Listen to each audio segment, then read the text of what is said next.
12টা পর্যন্ত সারা দেশের সকল সিএনজি ফিলিং স্টেশন বন্ধের ঘোষণা দিয়েছেন বাংলাদেশ সিএনজি ফিলিং স্টেশন মালিক সমিতি। দুপুরে রাজধানীর বিজয়নগরে সংগঠনটির কার্যালয়ে এক সংবাদ সম্মেলনে জানানো হয়, দাবি আদায় না হলে 23 আগস্ট থেকে সারা দেশে অনির্দিষ্টকালের জন্য সকল সিএনজি ফিলিং স্টেশন বন্ধ করে দেওয়া হবে।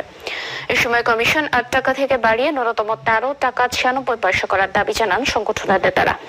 পাশাপাশি সরকারের সাথেও আলোচনা চলবে।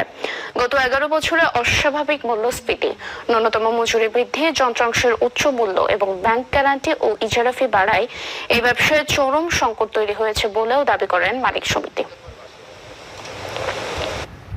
30 জুলাই তারিখে সকাল 6টা থেকে রাত 12টা পর্যন্ত আমাদের স্টেশন বন্ধ রাখবো।